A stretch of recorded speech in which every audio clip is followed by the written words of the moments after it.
Recording on, please, Jezen.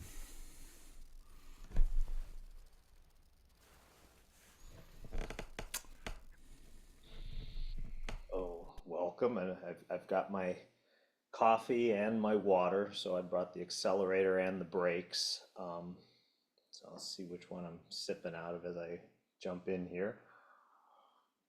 And I think I can turn it back to gallery view, right, without impacting the recording.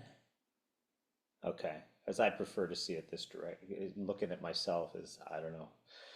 As much as I will be speaking to myself today, I kind of say that every time. I haven't given many Dharma talks, but when I do, I always point out I'm talking to myself, and I appreciate you all sitting here listening to me talk to myself. I hope it's a benefit to you as well.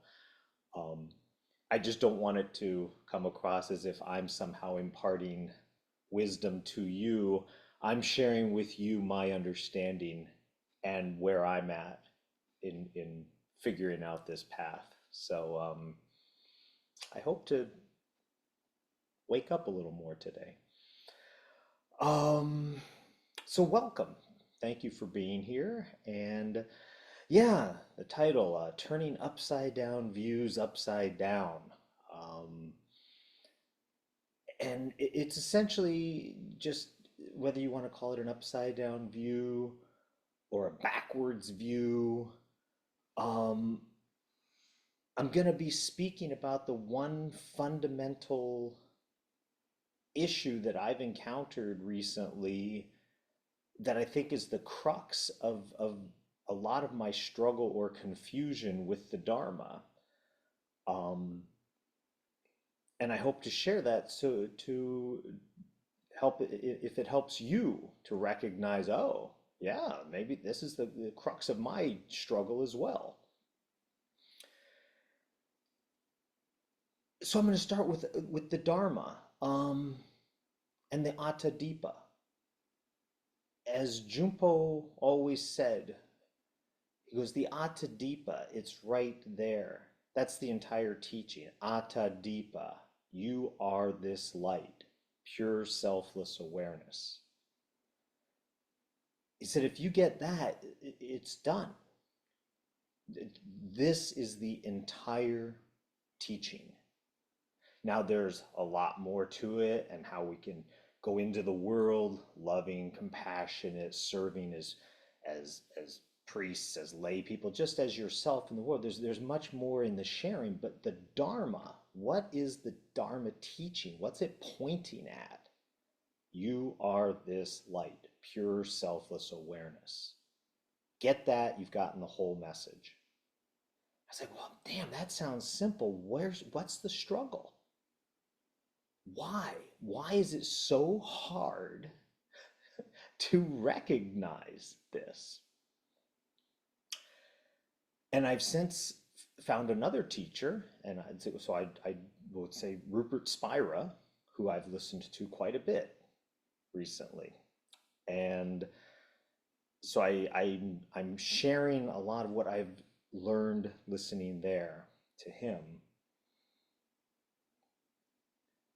Came right out and said it, and maybe it was, a decade with Junpo that prepared me to hear it, but this is the first time I really do wish Junpo was still alive, because I'd love to sit down and have a conversation with him and say, Junpo, why didn't you just say this to me straight up? Was this just too shocking, or did you say it and I just didn't hear it? And so to me, the fundamental view, the upside down view, the backwards view is the foundation, I think, from which we all perceive the world.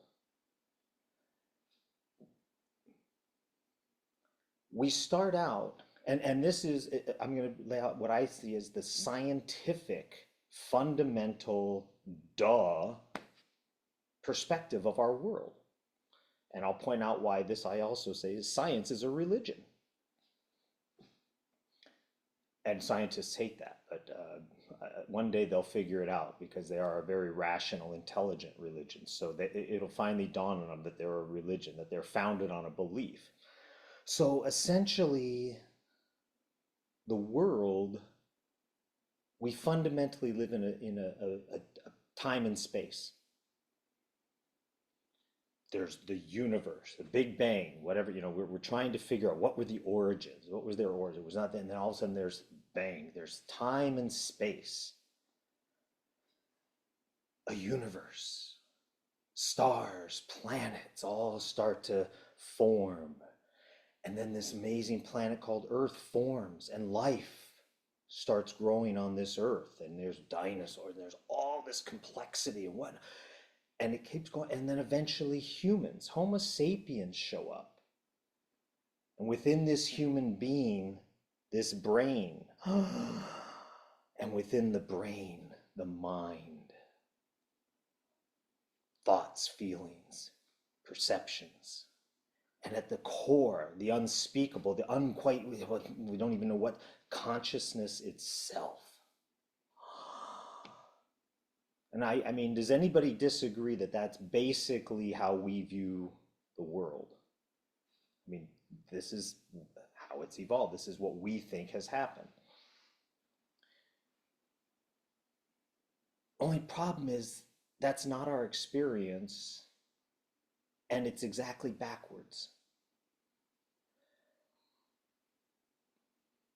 Time and space and the universe is not the source, and then eventually evolved this consciousness and this awareness.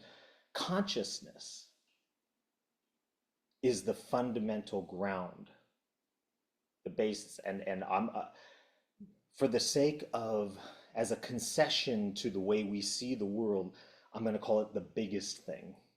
But if you really look at consciousness, I think we all would agree it's dimensionless. It's bigger than big. It's dimensionless. What are the bounds of consciousness? Wait, sorry. My sister, my beautiful sister in New York, probably one of the most enlightened beings that I know, calling me in this. Well, I was doing a Dharma talk.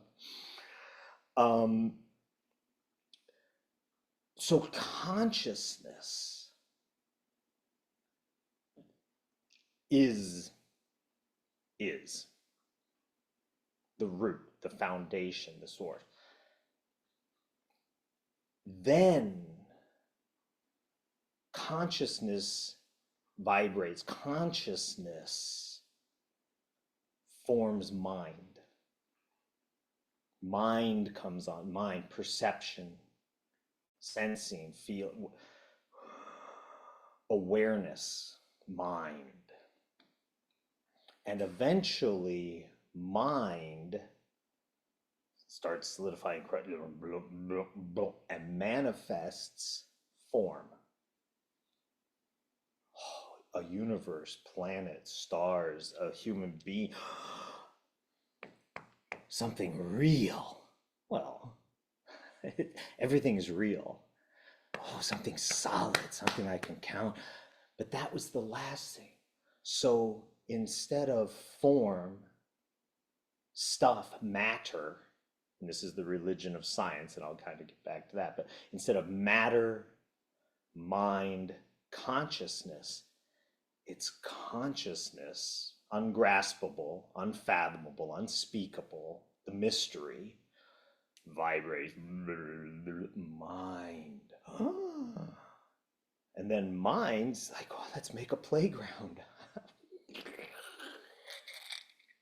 Stuff.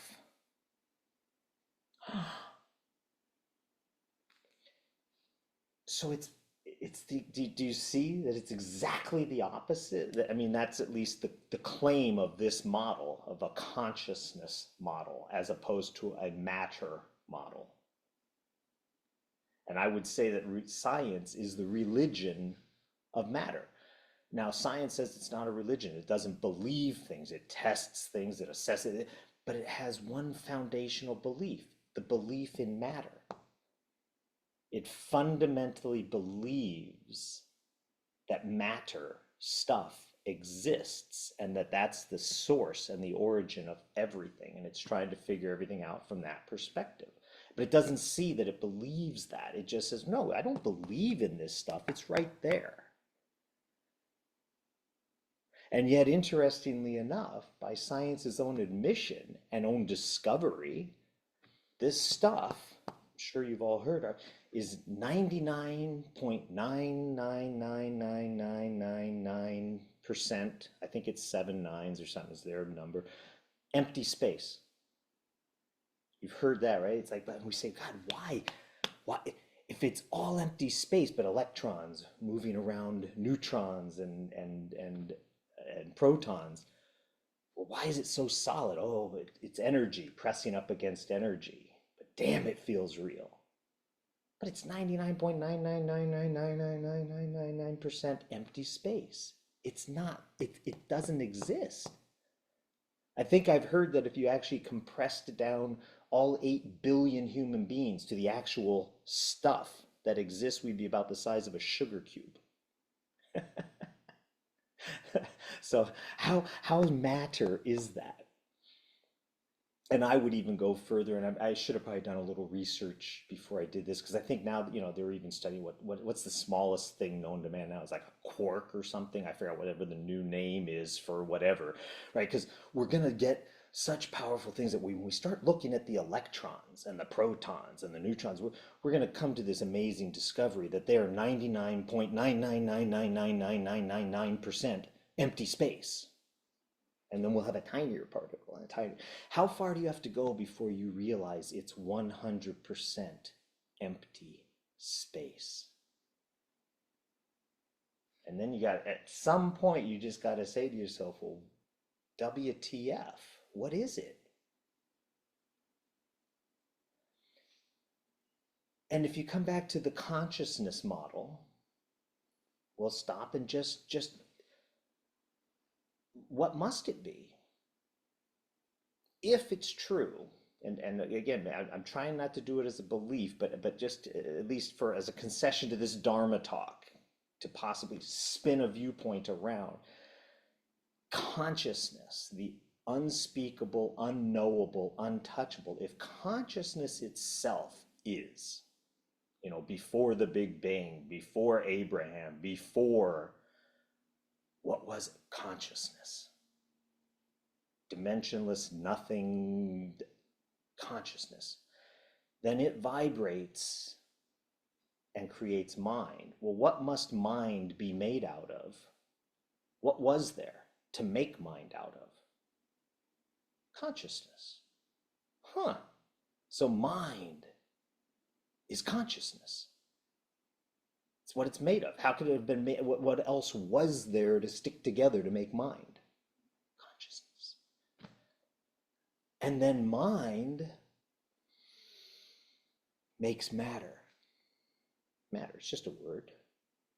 Mind makes this solid stuff, well, what must this solid stuff be made of?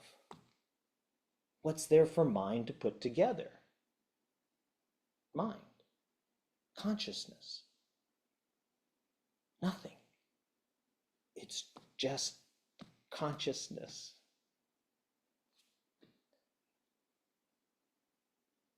All there is consciousness.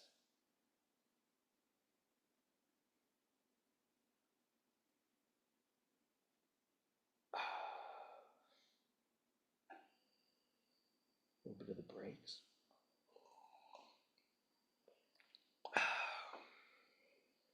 So are you with me so far? Because that's pretty much the whole message right there. Now it's kind of playing with all of that.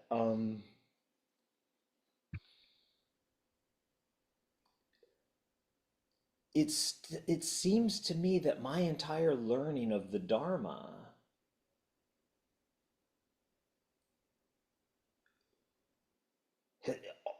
everything I see in the Dharma is a concession to that other viewpoint. I think somehow it's so locked in, it's so duh, that when teaching, we teach it. Go inside. What you seek outside is inside of you. Go deeper. Look inside for what you see. What do you mean, look inside? That's still a concession to this structure is somehow primary, and this awareness and this consciousness. It was misleading to me, is I guess what I'm saying.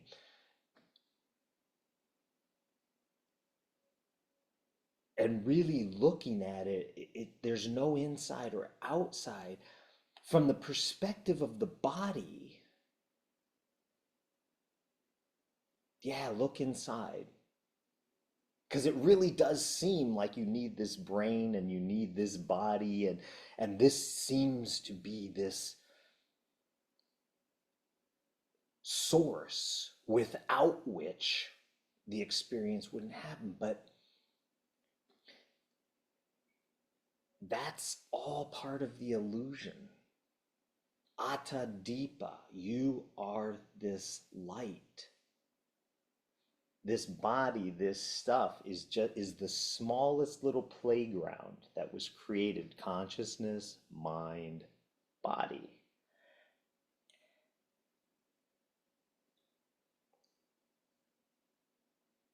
And the whole function of body, of objects, of matter, of stuff is self and other. Because to consciousness, there's no self, there's no other.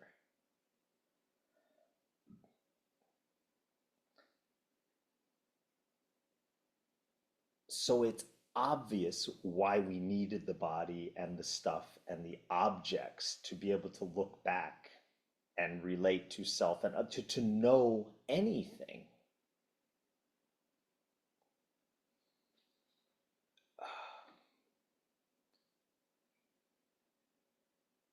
And yet every day we play the game. Let me try and go down it. Every day we play the game by going to sleep. I always found that amazing too. I was like, why is it you can go to sleep at night and wake up refreshed the next day? What the hell happens in sleep? How can that be? That was a mystery to me as a little kid in my whole life. But it's an amazing. It's like the body, this manifested, this real solid world goes away, and you go off and you dream. Well, what's dream? You've dropped solid and real and gone back to mind. Your dream doesn't need this body. It doesn't need the solid world. Have you ever flown in your dreams? You ever just done amazing stuff and you're like, wow, you see how much more expansive the mind is? Where's the limit on the mind? And you might have a nightmare. You might have, or just a stressful. A lot of times I have dreams that are wearing me out. I'm exhausted. I do wake up tired sometimes from exhausting dreams. But what also comes at night? Deep, dreamless sleep. So that you can get some relief even from a mind that might be wearing you out. Well, what's deep, dreamless sleep? Consciousness itself. You're going home to the base, the unspeakable, the unknowable. But oh my goodness, deep, dreamless sleep. And then comes back to the dreams. but but deep, dreamless sleep, consciousness doesn't have to go away in order for mind to show up. Consciousness is the foundation, the base, the stuff of which mind is made. And then mind doesn't have to go away to come back to the physical world. And yet, interestingly, the other direction, it does go away. The physical world goes away when you disappear into mind. I'm not saying that your body isn't there and that all this world and this universe isn't here when you go off to dream, but it's not necessary, right? Do you need? And yet I will sit there and think, oh my gosh, I'm so committed and dedicated to that scientific belief. I do need the body. I mean, gosh, I wouldn't be laying in bed dreaming at night if I didn't have this body and this mind. This is the source of. Am I sure about that? Do I really need this body to dream, to have mind, and to have consciousness, deep, dreamless sleep? Is this perhaps just what happens at death? The person dies. There's this body laying there, but they're not the person you knew. Has that body, has that spirit just back to deep, dreamless sleep, back to consciousness itself, or to just mind within consciousness? And I didn't see it taking this turn, so I'm not going to go too far down this path. But I mean, there's a whole nother talk that I was recently listening to with Rupert Spira about a model for reincarnation that to me makes a lot more sense. I always was on board with Junpo. I loved it when he said, "Which part of no self do you fail to understand?" And he would, he's like, "What, reincarnation?" And I was, because I've always dismissed reincarnation as fundamentally nonsense. And all the people who spoke about it, of course, they were always somebody amazing. Oh, I was Cleopatra's, handmaid. Oh, of course you were. You were brilliant in your previous life. Nonsense. You were a meaningless, insignificant nobody, just like you are in this life. And so I hated reincarnation until I started to see, oh my gosh, is it possible? Can there be mind without body? Oh, so I'm reinvestigating that, and that wasn't the intention of my whole talk. The fundamental basis of it is turning around what never goes away, what is irremovable, irreducible from the whole equation, and what then becomes smaller and smaller, less and less real, for lack of a better term, in the whole matter, mind, consciousness model versus consciousness, mind, matter. And so to me, fundamentally, that's the view that needs to be spun around. And then so stop and look at it. I was drifting off to sleep the other day, and just really laying there, just opening to consciousness itself, getting over myself. The heck with the body. The body isn't needed. The mind isn't even needed. Can I open it? It's like, it's, you can't put a word to it. It's like having an awakening experience in meditation. It's not your consciousness. It's not go deeper inside to find the oneness. We're trying to break down these barriers, and oh, I want to be one with you. You can't merge all the objects. You've got to get over the objects and get past what we think is the biggest realist part.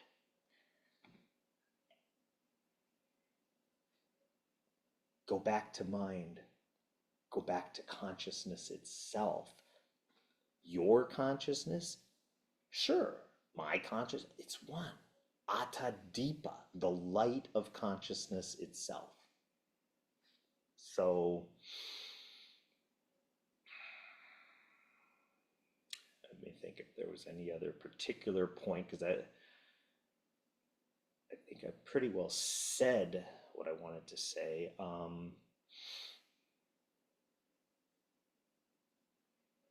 And like I say, my point behind the whole religion of science is that they really do believe matter exists, even though by their own acknowledgement and recognition, they've never found it.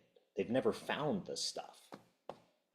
Um, but I have hope for them, because I actually do like science from the standpoint of it's so rational and so intellectually based. They're going to finally get honest enough with themselves, and they'll make that grand discovery. And that's why I always liked Buddhism. I liked the Dalai Lama when he said, if science ever proves something about Buddhism untrue, well, Buddhism will have to change. And I love that. I was like, yes, you've got to come to grips with what is proven to you. And that's where I always say that, it's a shame to watch Christianity and others struggle and fight with science. And it's like, no, no, no, no.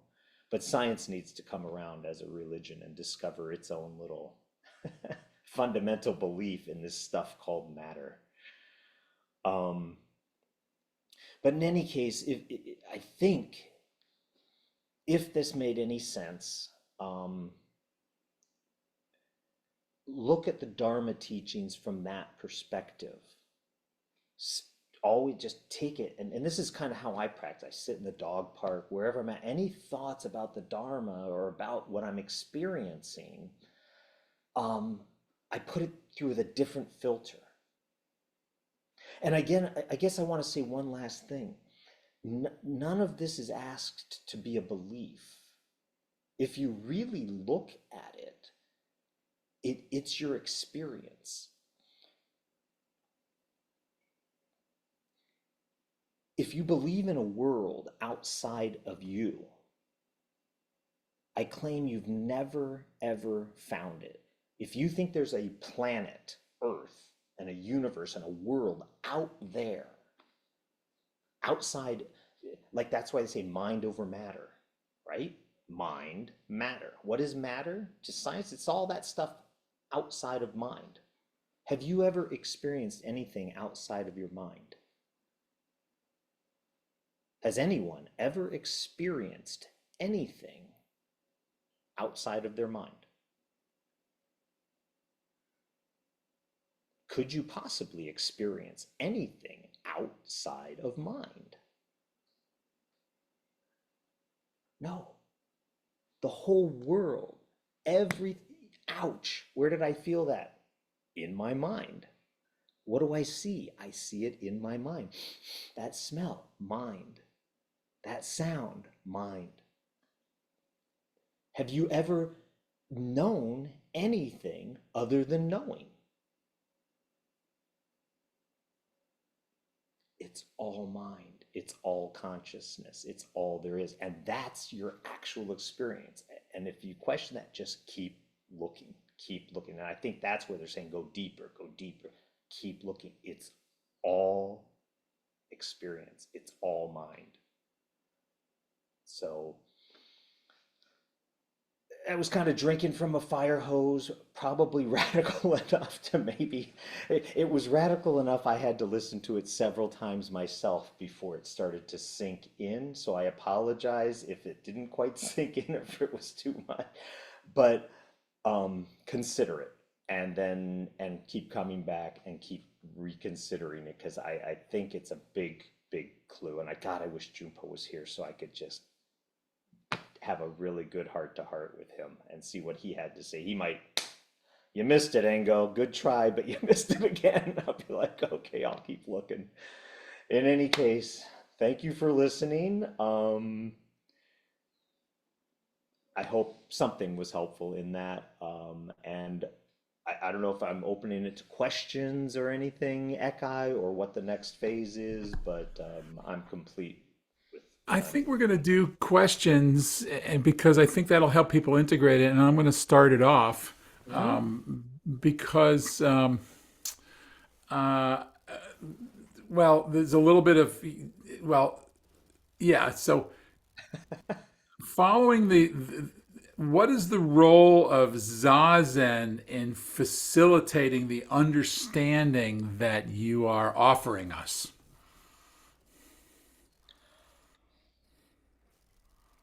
That would, I would say that Zazen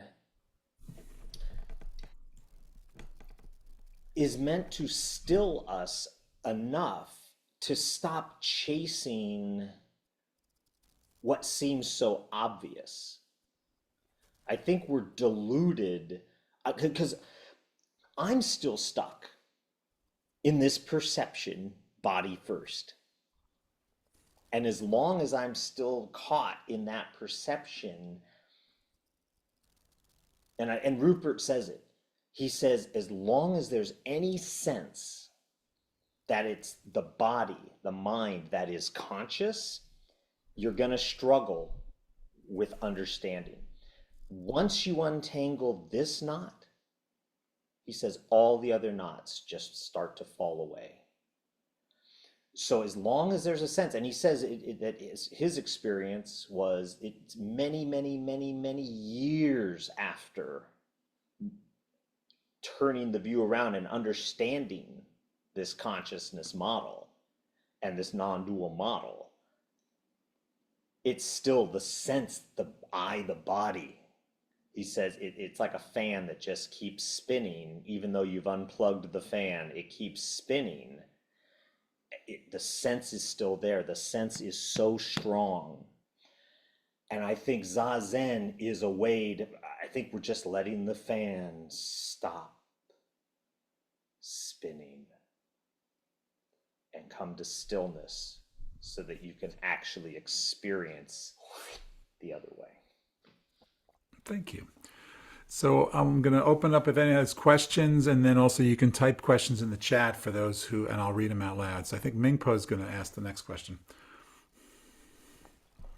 Engo, my question is, can you really explain non-duality if you haven't experienced non-duality? Because that's really what Rupert talks about. Yeah, probably not so much. I think all you can explain is your depth of understanding of what you're trying to explain. So, are you asking me to, in this right now, just explain it, or are you asking me conceptually? Can anybody explain non-duality if they haven't Well, experienced? I would just, could you give us just a basic, what is non-duality?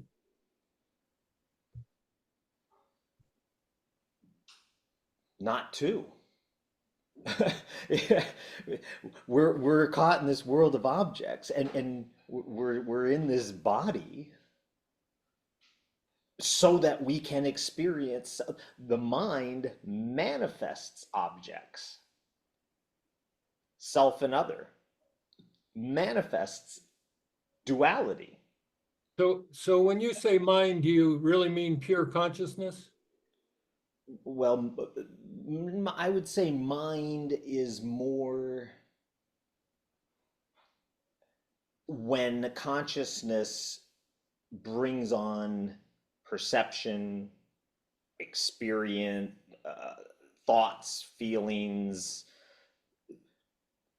It's a little bit. I mean, to use it, because you can pick any word that you want, but to use it as a word, I'm going to call mind, because pure consciousness, there's no there again. Like I said, it's unspeakable. It's the Yeah. mystery. It's inconceivable. It's dimensionless.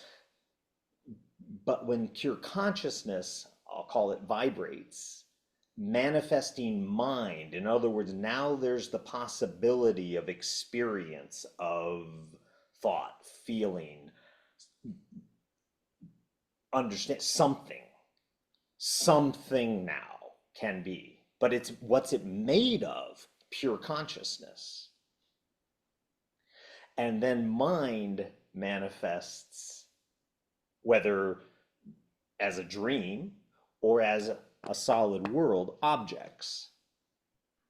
And again, they're made of pure consciousness, because the only thing that can be made is what was there in the first place to make it. So what's duality? The the game of mind. What's non-duality? Pure consciousness.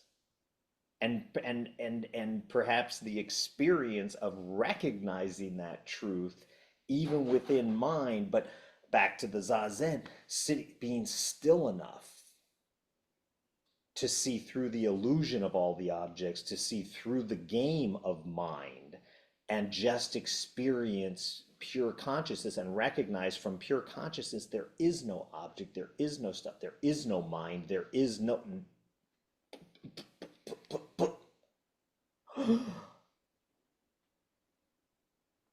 and all the stuff doesn't make a ripple in that. There's no conflict with non-duality. So, and I'm still, like I say, trying to, because I still believe in this and this. I still think it's in here. But I see it. No, it's not. Thank you, Engo. And thank you, Mingpo. Actually, Tom has a question, and I'm going to read it out loud, where he observed that you said earlier in this talk, Engo, that consciousness, or this pure consciousness that you're describing, pre-exists mind and matter, you on the three cycles. So Yep. he's asking a question about that phenomenon. So in the we chant pure awareness is embodied. How would you help us understand pure awareness is embodied with this your model, with what you're describing? Sure. Um, well, yeah, like I said, it's pure consciousness itself, unspeakable, unknowable mystery. Then, well, one way of looking at it is that I guess that's kind of boring. So I want to play a game. I, I want to know something rather than just nothing. It's peaceful and, but so pure consciousness has the ability to do a dance, to vibrate, and become aware. Aware of what? Pure consciousness would be pure awareness before awareness of, but now I'm going to vibrate and become aware of. Well, what's there to become aware of?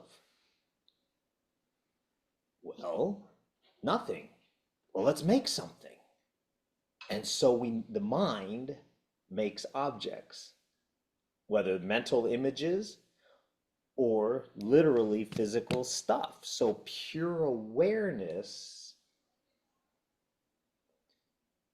in order to become aware of, has to create self and other. But what's it all made of?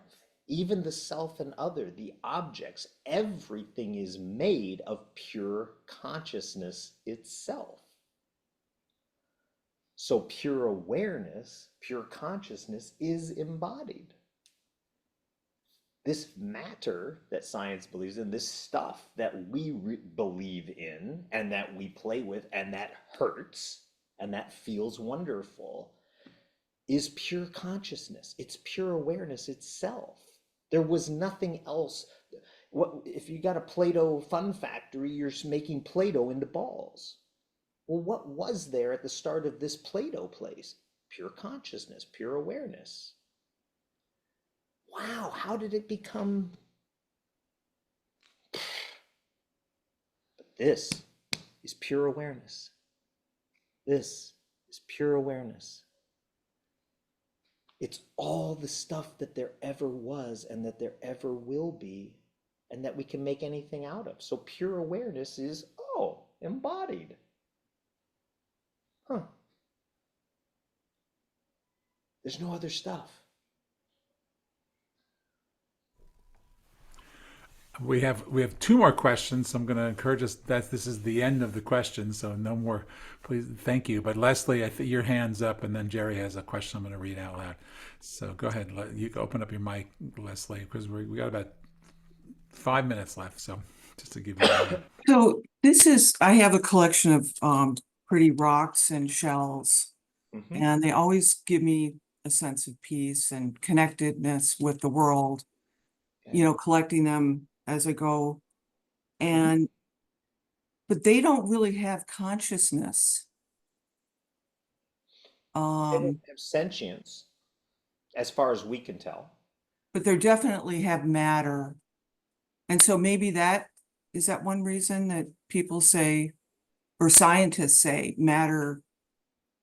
It is a mystery where consciousness comes from, consciousness in the scientific viewpoint, Mm-hmm. and because it isn't embodied, really, or it isn't matter or whatever. That's a fundamental, I guess, conundrum for me. Mm-hmm. Yeah, and I think, and that is the fundamental conundrum that I'm addressing in this talk. And Okay. and so I would agree with you as far as the way we define things and understand things. And at my depth of insight, I can't point to anything more. I would agree with you. This isn't sentient. That's where I'm going to go to the words sentient and insentient. Yeah. But I wouldn't necessarily say it may not be conscious sentient, but I'm going to say from the standpoint of the consciousness model, Mhm. miraculously, it's made of consciousness. And Mhm. what I'm going to say is that all the electrons, the protons, the quarks, the whatever, if we keep looking deep enough, we're going to discover there's nothing there. Well, how do we explain that there's nothing there? It's consciousness, it's a dream. But consciousness is so amazing, it can actually manifest solid. But that doesn't make it conscious in the sense of sentience. And yet, what's it Okay. made of? Consciousness. Okay. Thank you, Leslie.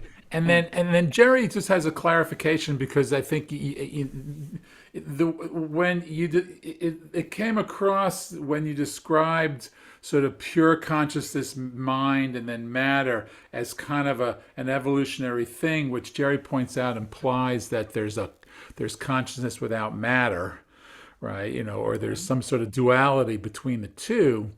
And yet, I think that you can. How would you explain that as not to or non-dual? Like it's not that one leads to the other. I believe, but how would Yeah, you say that? Are you following my question? yeah.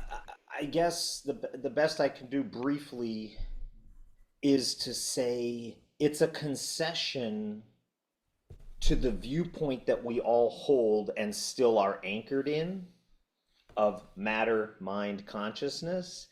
It's a concession to that concrete belief that I'm just trying to spin the view back around the other way. I would I would kind of agree with you that maybe it's not intended to say that one begets the other or that this is some evolutionary process. Throw that out. But I would argue, yeah, consciousness itself needs nothing, is not dependent on in any way, shape, or form the stuff, matter.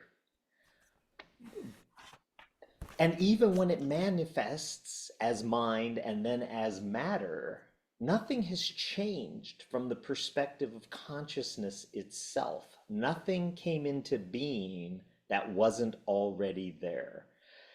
You're looking at it still from the perspective of matter, that which has been manifested.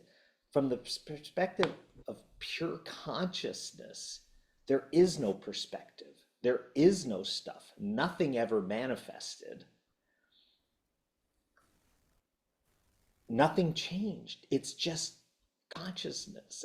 And that's as mysterious and unknowable as the unknowable unknowingness of pure consciousness itself.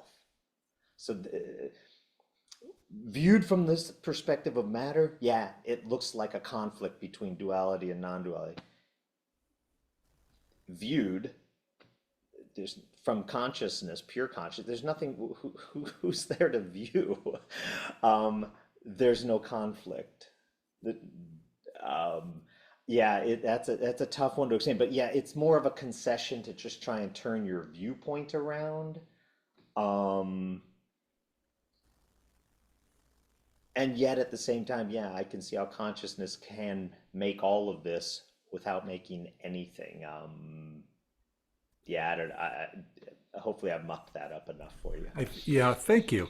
Leslie, I don't know if you have your hand up again for the question. We are kind of out of time, so you're muted, so I can't hear Yeah. your answer. No, I don't. I didn't know I had to unhand it or Oh, whatever. I can do it too. Okay, thank you. So I will say to everyone, and actually, Engo, you'll appreciate this too, that the classical teaching that this sounds very similar to is Yogacara, right, which is the consciousness only school, which is Vasubandha's 30 verses is a wonderful, there's a great translation by Ben Connolly. If anybody wants to I mean, you can go also, you can Google Rupert Spira. He's talking about it in outside of Buddhist tradition in a lot of ways.